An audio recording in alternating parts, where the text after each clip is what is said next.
Chaque jour, Charles et Carole vous présentent la leçon de l'école du sabbat.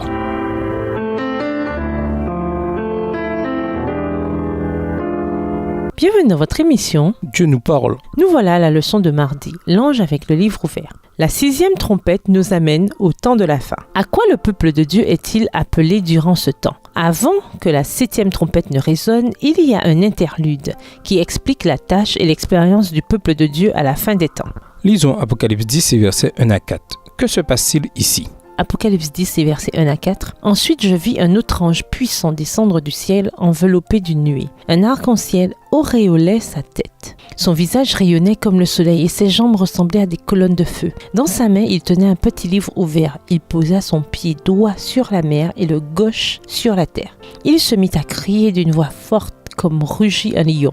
Quand il eut crié, les 7 tonnerres firent retentir leur voix. Quand ils eurent fini de parler, je me disposais à transcrire leur message. Lorsqu'une voix venant du ciel me dit « Garde sous le sceau du secret les déclarations des 7 tonnerres, ne les note pas. » L'ange puissant qui a instruit Jean n'était nul autre que Jésus-Christ. Ellen G. White comment The SDA Bible Commentary, commentaire biblique adventiste. Volume 7, page 971. Ses pieds se tiennent sur la mer et sur la terre, ce qui indique sa domination universelle et la portée mondiale de ce qu'il est sur le point de proclamer. Il rugit comme un lion. Le rugissement du lion symbolise la voix de Dieu. Voir Osée 11, verset 10 et Apocalypse 5, verset 5. Jean n'est pas autorisé à mettre par écrit ce que les tonnerres ont dit. Dieu ne nous a pas tout révélé de l'avenir à travers Jean. Lisons Apocalypse 10 et versets 5 à 7. Comparez ce passage avec Daniel 12 et versets 6 et 7. Quels mots ont-ils en commun ?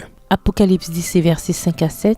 Alors l'ange que j'avais vu debout sur la mer et sur la terre leva la main droite vers le ciel et jura solennellement par celui qui vit éternellement, qui a créé le ciel et tout ce qui s'y trouve, la terre et tout ce qui s'y trouve, la mer et tout ce qui s'y trouve. Désormais il n'y aura plus de délai. Au jour où retentira la trompette du 7e ange, tout le plan secret de Dieu s'accomplira, comme il a annoncé à ses serviteurs, ses prophètes. Daniel 12 et versets 6 et 7. L'un d'eux demanda à l'homme vêtu de lin qui se tenait au-dessus des eaux du fleuve : quand donc viendra la fin de ces choses inouïes ? Alors l'homme vêtu de lin qui se tenait au-dessus des eaux du fleuve leva sa main droite et sa main gauche vers le ciel, et je l'entendis déclarer : je le jure par celui qui vit à jamais, ce sera dans 1 temps, 2 temps et la moitié d'un temps, quand la force du peuple saint sera entièrement brisée, alors toutes ces choses s'accompliront. Quand l'ange déclare qu'il n'y aura plus de délai, Apocalypse 10, verset 6, le terme grec chronos signifie qu'il fait référence à une période de temps. Cela renvoie à Daniel 12, les versets 6 et 7, où un ange déclare que la persécution des saints durera 1 temps, des temps et la moitié d'un temps, ou 1260 années, de 538 à 1798, au cours desquelles l'Église fut persécutée par la papauté.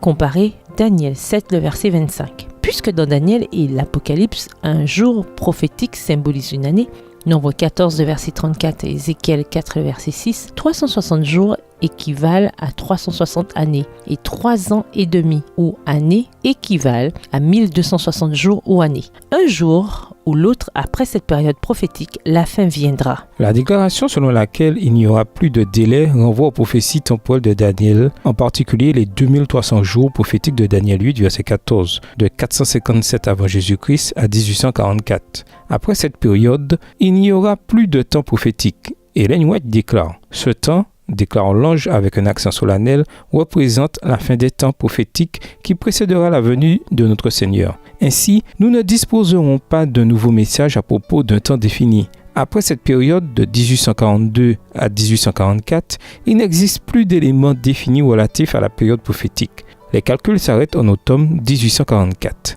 Extrait de Ellen G. White Comments, The SDA Bible Commentary, commentaire biblique adventiste, volume 7, page 971. Voir également Christ triomphant, 5 décembre, page 346. D'après cette déclaration d'Ellen White, pourquoi devons-nous éviter de fixer des dates à venir ? Et nous vous laissons avec cette question de réflexion.